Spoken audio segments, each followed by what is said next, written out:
दोस्तों एक बुजुर्ग महिला रोते सिसकते डीएम साहब के ऑफिस में जाती है और डीएम साहब से मिलने की गुहार लगाने लगती है। जो बाहर दरबान बैठे हुए थे वो बोलते साहब अभी निकलने वाले हैं, उनका मीटिंग में जाने का वक्त है, अब बाद में आना है या कल मिल लेना। लेकिन वो महिला बोलती बेटा बहुत दूर से आए हूँ, मुझे मिल लेने दो। ये बात डीएम साहब भी सुनते हैं। डीएम साहब बेल बजाते हैं और दरबान अंदर जाता है। उसको बोलते हैं वो महिला को मिल लेने दो। महिला रोते रोते जाती है और डीएम साहब को अपनी सारी कहानी बताने लगती है। डीएम साहब बोलते हैं कि माता जी आप ऐसे झुक कर क्यों बातें कर रही हैं, सामने अच्छे से बैठ के बात कीजिए। वो महिला बोलती है साहब आप इतने बड़े साहब हो, मैं आपके सामने नज़रें कैसे उठा सकती हूँ। जब डीएम साहब बोलते हैं कि आप मेरे लिए रिस्पेक्टेड हैं, आप मेरी माँ की उम्र के हैं, आप ऊपर करके बात कर सकती हैं। और जैसे ही वो महिला सिर उठाती है और डीएम साहब को देखती है और चौंक पड़ती है और डीएम साहब से पूछती है साहब आपके जो लीलार पर ये काला सा मस्सा है ये कब से है। डीएम साहब बोलते हैं ये तो मेरा बचपन से है। महिला शर्माते सुखचाते हुए बोलती है आपके दाहिने पीठ पर भी एक मस्सा है, सही है क्या। दोस्तों अब बारी थी चौंकने की डीएम साहब की। वो चौंक पड़ते हैं, बोलते हैं आपको किसे पता। तभी वो महिला सिसकने लगती है, बोलती है कि बेटा तुम मेरे बेटे हो जो कि आज से 22 साल पहले खो गए थे। मैंने तो मरा मान लिया था, लेकिन आज तुम्हें देखकर मुझे भगवान पर काफ़ी खुशी हो रही है। अब दोस्तों डीएम साहब असमंजस में पड़ जाते हैं। और आखिर दोस्तों क्या कहानी थी, क्या डीएम साहब उसके सही में लड़के थे, उसके बच्चे थे, या महिला कुछ झूठ बोल रही थी। और इसका डीएम साहब ने क्या रास्ता निकाला, सच सामने कैसे आया। दोस्तों आइए पूरी कहानी जानते हैं विस्तार से। दोस्तों कहानी शुरू करने से पहले आप लोगों का बहुत बहुत शुक्रिया, दिल से धन्यवाद। आप लोग हमारे वीडियो काफ़ी मात्रा में लाइक करते हैं, चैनल को सब्सक्राइब भी करते हैं। दोस्तों अपना प्यार और आशीर्वाद हमारे ऊपर बनाए रखिएगा, हम आपके दोस्त आपके भाई हैं। आइए दोस्तों चलते हैं कहानी की ओर। दोस्तों कहानी की शुरुआत मुंबई कोल्हापुर से होती है। कोल्हापुर में शिवाजी विश्वविद्यालय से। शिवाजी विश्वविद्यालय में एक प्रोफेसर साहब थे, उनका नाम था पूरन सिंह। नए नए उनकी ज्वाइनिंग हुई थी और अच्छा पढ़ाते थे। उन्हीं क्लास में एक स्टूडेंट थी जिसका नाम था शारदा भोसले। जैसा नाम दोस्तों ऐसा ही उसका चरित्र। बहुत बढ़िया एकदम सुंदर खूबसूरत लड़की थी और सलीके वाली लड़की थी। पूरन सिंह जब भी पढ़ाते उसके ऊपर उसकी निगाहें टिक जाया करती थी। उसकी शालीनता और सभ्यता देखकर। मुंबई की लड़कियां इतनी शालीन और सभ्य नहीं होती, बहुत एडवांस जगह है मुंबई। लेकिन शारदा बहुत ही सीधे सिंपल तरीके से रहा करती थी और साधारण से रहती थी, लेकिन उसकी खूबसूरती में वो साधारणपन उसके चार चांद लगा दिया करता था। एक दिन पूरन सिंह प्रोफेसर साहब उससे मिलते हैं और बोलते हैं शारदा मैं तुम्हें मन ही मन प्यार करता हूँ।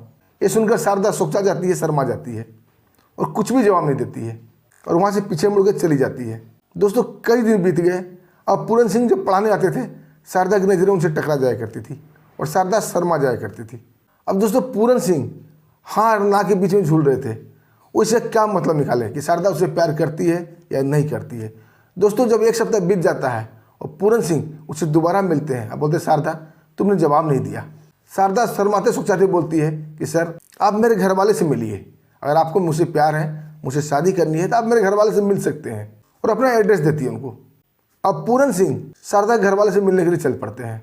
जब पूरन सिंह शारदा घर पहुंचते हैं, एक अनजान व्यक्ति को अपने घर आया हुआ देखकर शारदा के माता पिता काफ़ी हैरान होते हैं, पूछते हैं आप कौन हैं और किस लिए आए हैं। दोस्तों इस सवाल पर पूरन सिंह भी हड़बड़ा जाते हैं, आखिर बोले तो क्या बोले, क्योंकि ये सब बातें तो घर के गार्जियन बैठे करते हैं, लेकिन पूरन सिंह के कोई भी नहीं था। अब पूरन सिंह कुछ भी नहीं सोचता है, वो सीधा आगे बढ़ते हैं और दोनों के पैर छू लेते हैं। इस पर दोनों दंपति काफ़ी घबरा जाते हैं, बोलते बेटा तुम कौन हो, मैंने तुम्हें पहचाना नहीं। पूरन सिंह बोलते हैं कि अंकल आंटी आप लोग बैठिए, मैं भी बैठता हूँ, आराम से बात करते हैं। दोस्तों दोनों बैठ जाते हैं, पूरन सिंह भी बैठ जाता है और पूरन सिंह उनको सारी बातें बताना शुरू करता है। पूरन सिंह बोलता है देखिए अंकल आंटी मेरे घर में कोई बुजुर्ग नहीं है, नहीं तो मैं नहीं आता, मजबूरी बस मुझे यहाँ आना पड़ा, आप लोग बुरा नहीं मानिएगा मेरी बात का, मैं आपकी लड़की शारदा से प्यार करता हूँ। दोस्तों ये सुनकर दोनों दंपति चौंक पड़ते हैं और अपनी बेटी शारदा को आवाज़ लगाते हैं। शारदा भी आती है और पूरन सिंह को देखकर सुखचा जाती है, शर्मा जाती है। जब उसके माता पिता पूछते हैं तुम इनको जानते हो, तो शारदा बताती है ये शिवाजी विश्वविद्यालय के प्रोफेसर हैं, बहुत अच्छा पढ़ाते हैं और इन्होंने मुझसे प्यार का इजहार किया था, लेकिन मैंने आप लोग से मिलने के लिए कहा। हालांकि दोनों की उम्र में 7-8 साल का अंतर था, उसके माता पिता फिर भी मान जाते हैं क्योंकि शारदा भी राजी थी, पूरन सिंह भी राजी था और धूमधाम से दोनों की शादी कर दी जाती है। दोस्तों शादी के बाद शारदा विदा होकर पूरन सिंह घर चली जाती है। दोनों में बहुत अच्छा प्यार था। दोस्तों 1 साल के बाद एक पुत्र पैदा होता है। अब तो पूरन सिंह की ज़िंदगी बदल गई थी। अब उनकी ज़िंदगी में कुछ रहा ही नहीं था, बस कॉलेज जाना, उसके बाद अपने बच्चे के साथ खेलना। अपने बेटे को बहुत प्यार करते थे, बहुत चाहते थे। दोस्तों उन्होंने बेटे का नाम दिनेश रखा और धीरे धीरे दिनेश अब बड़ा होने लगा था। समय दोस्तों कब पंख लगा के उड़ गया पता नहीं चला। 4 साल गुजर गए। दिनेश अब 4 साल का हो चुका था। एक दिन शारदा बोलती है पूरन सिंह को, आप बस कॉलेज में जुटे रहते हो या तो अपने बेटे के साथ खेलते रहते हो, हमारी तो अभी कोई फिक्र ही नहीं है। पूरन सिंह हंसते हुए बोलते हैं, शारदा बोलो क्या चाहिए तुम्हें। शारदा बोलती बहुत दिन हो गए हम लोग कहीं घूमने नहीं गए, कहीं घूमने चलते हैं। पूरन सिंह बोलते हैं कहाँ चलना है घूमने। तो शारदा बोलती है उत्तराखंड चलते हैं और केदार धाम की तरफ चलते हैं, वहाँ अपने बच्चे का मत्था भी टेक देंगे, उनका आशीर्वाद भी ले लेंगे। पूरन सिंह पुराने ख्याल का था, पूजा पाठ में ज़्यादा मान्यता देता था, वो भी तैयार हो जाता है। और दोस्तों दूसरे ही दिन कॉलेज से छुट्टी लेता है और केदार धाम की यात्रा पर निकल पड़ता है तीनों लोग, पूरन सिंह, शारदा और बेटा दिनेश। केदार धाम जाते हैं, वहाँ एक होटल में रुकते हैं और पूजा पाठ करते हैं। तभी दोस्तों बरसात भयंकर शुरू हो जाती है, क्योंकि जून जुलाई का महीना चल रहा था। बरसात इतना उफान पर हो जाता है कि उनका निकलना मुश्किल हो जाता है। अब वो होटल में कैद होकर रह गए थे। दोस्तों समय बीतता है, 2 दिन हो चुके थे, अब भी बरसात नहीं थमी थी। बारिश इतनी तेज हुई थी दोस्तों, वहाँ की मंदाकिनी नदी उफान पे आ गई थी और जो गर्म पानी का कुंड है गौरी कुंड, वो भी बह गया था। अब पूरन सिंह काफ़ी परेशान हो जाते हैं, क्योंकि उन्हें अपने कॉलेज ज्वाइन करना था, छुट्टियाँ समाप्त हो रही थी। अब वो अपनी पत्नी पर, शारदा पर बड़बड़ाने लगते हैं कि तुम्हारी वजह से ही हम यहाँ फंस गए, तुम घूमने की जिद ना करती तो हम लोग यहाँ नहीं फंसते। दोस्तों एक दिन और इंतजार करते हैं, पानी थोड़ा सा रुक गया था। अब वो निकलने का प्लान करते हैं। होटल वाले समझाते हैं सर अभी पानी का बहाव बहुत तेज है, अब मत जाइए, लेकिन पूरन सिंह किसी की बात नहीं मानते हैं और निकल पड़ते हैं।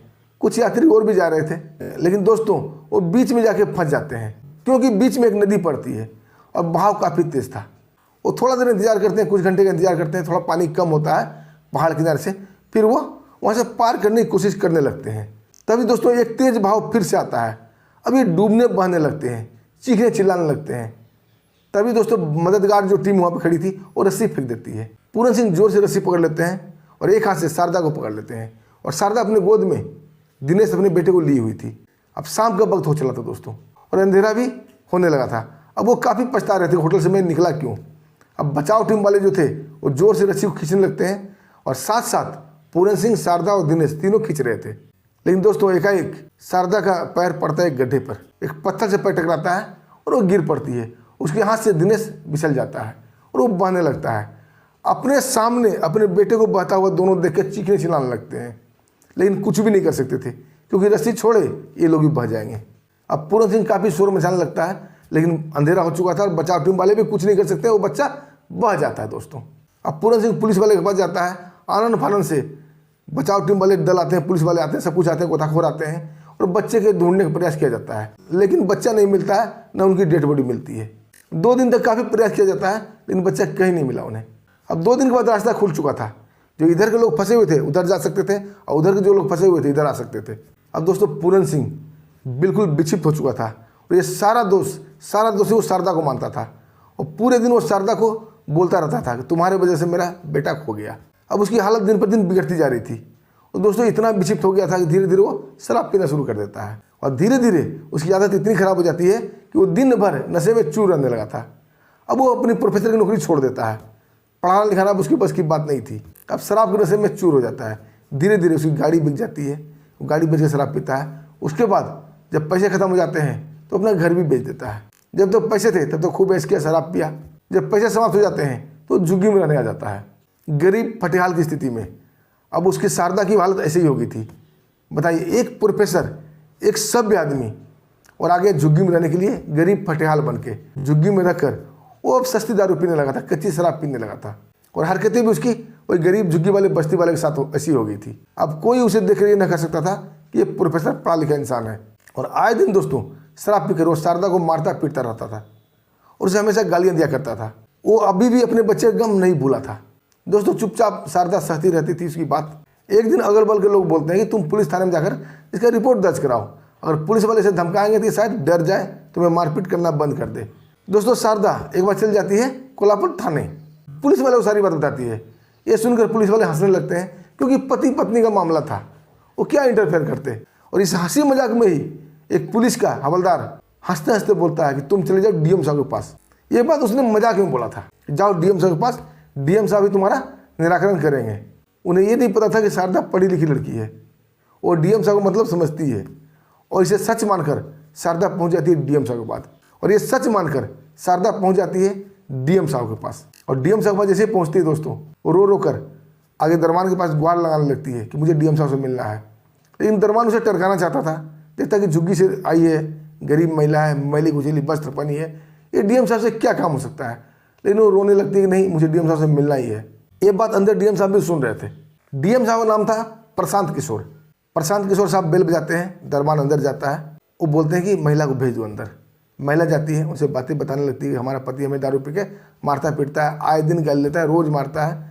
लेकिन जब वो बात कर रही थी दोस्तों, अपनी गर्दन बिल्कुल एकदम आंचल में सिमटी हुई थी। डीएम साहब बोलते हैं, माता जी आप काफ़ी बुजुर्ग हैं, आप हमारी माँ के समान हैं, आप अच्छे से बैठ जाइए कुर्सी पर और पूरी कहानी बताइए, जहाँ तक हुआ मैं आपकी मदद करूँगा। वो महिला बोलती है, शारदा बोलती है, साहब आप इतने बड़े ऑफिसर हैं, आपके सामने मैं नज़रें कैसे उठा सकती हूँ। डीएम साहब उसके बातों से काफ़ी प्रभावित होते हैं, बोलते नहीं, आप उम्रदराज हैं, मेरी माँ की तरह हैं, आप ठाठ से फेस टू फेस बात कीजिए। जैसे ही शारदा फेस टू फेस बात करती है और डीएम साहब को देखती है, वो चौंक पड़ती है, क्योंकि डीएम साहब के लीलार पर एक काला मस्सा था, बड़ा सा। दोस्तों उसका ध्यान मस्से पर चला जाता है और कुछ सोचने लगती है। बोलती साहब ये मस्सा आपको कब से है। डीएम साहब बोलते हैं बचपन से। शारदा बोलती है क्या आपके दाहिने पीठ पर भी एक मस्सा है। डीएम साहब बोलते हैं हाँ, लेकिन आपको कैसे मालूम। दोस्तों शारदा जोर जोर से रोने लगती है। डीएम साहब हाथ प्रत रह जाते हैं, बोलते हैं माता जी आखिर आपको हो क्या गया, आप ऐसे बिलाप क्यों कर रही है। शारदा बोलती बेटे तुम मेरे अपने बेटे हो, तुम मेरे बेटे हो। दोस्तों ये सुनकर डीएम साहब काफ़ी हड़बड़ा जाते हैं। वो मन ही मन सोचते हैं शायद इस महिला को कोई सदमा पहुंचा हो। उसे उठाते हैं, चेयर पर बैठाते हैं, पानी पिलाते हैं। बोलते माता जी आपकी तबीयत ठीक नहीं लग रही है, आप अपने घर जाओ। मैं पढ़ी लिखी हूँ, गरीब भले हूँ, लेकिन मैं पढ़ी लिखी हूँ और मैं आपको जानती हूँ कि आप मेरे बेटे हो। मेरे बेटे के भी यही निशान था, जबकि वो 4 साल का था, एक नदी में बह गया था। अब डीएम साहब काफ़ी असमंजस में पड़ जाते हैं। वो बोलते नहीं, मेरे माता पिता तो दिल्ली में रहते हैं, उन्होंने मुझे पाल पोस के बड़ा किया है और आज मैं इस हस्ती पे हूँ। लेकिन शारदा बोलती नहीं, आप अपने माता पिता से पूछो क्या उन्होंने आपको जन्म दिया है। आप जब 4 साल के थे तो आप मुझसे खो गए थे, आपके माता पिता भी इसकी पुष्टि करेंगे। और दोस्तों पूरी कहानी वो बताने लगती है डीएम साहब को कि कैसे कैसे क्या क्या हुआ था। दोस्तों डीएम साहब जब पूरी कहानी सुनते हैं वो भी एकदम सदमे में आ जाते हैं, लेकिन वो भी ये सोच नहीं पा रहे थे क्या ये महिला सच बोल रही है या झूठ बोल रही है। लेकिन अंदर ही अंदर उनका ये बात्सल्य जाग रहा था। तुरंत बेल दबाते हैं, दरबान को बुलाते हैं, अपना बॉडीगार्ड को बुलाते हैं और आनंद फानंद में मुंबई से दिल्ली का फ्लाइट बुक करवाते हैं अपने लिए और शारदा देवी के लिए। और दोनों फ्लाइट से दिल्ली वाले माता पिता से मिलने चले जाते हैं। दोस्तों वहाँ जब पहुँचते हैं, जब इस बात की इंक्वायरी की जाती है तो वो लोग भी कबूल लेते हैं कि हाँ ये 4 साल का बच्चा मुझे मिला था। दोस्तों आगे की कहानी ये थी कि दिनेश जब बह गया था, इधर के लोग उधर नहीं जा पा रहे थे और उधर के लोग इधर नहीं आ पा रहे थे। वहीं पर दिल्ली से एक फैमिली केदारधाम की यात्रा पर निकला था, लेकिन पानी का बहाव तेज था, इसलिए वो लोग वहीं पर रुक गए थे। तभी उसे उस किनारे पर एक बच्चा गिरा हुआ मिला, जो कि काफ़ी घायल अवस्था में था और किनारे लग चुका था। उन्हें फटाफट उस बच्चे को उठाया, उसका उपचार करवाया। पानी उसके पेट में भर चुका था, लेकिन सांसें चल रही थी। वो डॉक्टर को दिखाते हैं और डॉक्टर उसे काफ़ी प्रयास के बाद जीवित कर देते हैं। उस दंपति की शादी को हुए 10 साल हो गए थे, उसे कोई बच्चा नहीं था और दोनों केदारनाथ का आशीर्वाद मानकर उस बच्चे को पाल लेते हैं और उस बच्चे के नाम रखते हैं प्रशांत। काफ़ी वेल सेटल फैमिली थे, उसे पढ़ा लिखाते हैं और प्रशांत साहब डीएम बन जाते हैं। अब दोस्तों प्रशांत साहब काफ़ी खुश होते हैं क्योंकि अपनी जननी को पा लिया था, वो अपनी माँ से लिपट जाते हैं और प्रशांत साहब दोनों को निभाते हैं, अपने जन्म देने वाली माँ को भी और पालने वाली माँ बाप को भी। उनकी माँ शारदा देवी बोलती है बेटा तुम्हारे पिता तुम्हारे वजह से प्रोफेसर की नौकरी छोड़कर दर दर भटक रहे हैं, एक बेवड़ा की ज़िंदगी व्यतीत कर रहे हैं बस्ती में।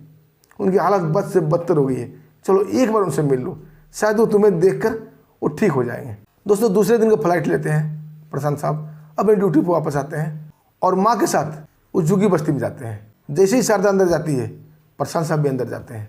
वहाँ पूरन सिंह नशे में डोल रहा था और शारदा को देखते ही भड़क जाता है कि 2 दिन से तुम कहाँ थी। शारदा बोलती है इनसे मिलो, ये तुम्हारा बेटा है दिनेश है। पूरन सिंह बोलता है कुछ भी कैसे भी, मैं नशे में हूँ, इसका मतलब ये नहीं कि मैं पागल हूँ। शारदा रोने लगती है, बोलती है आपको तो याद होगा आपके बेटे की निशानी, देखिए इसका भी मस्सा है और दाहिने पीठ पर भी दिखाती है मस्सा है।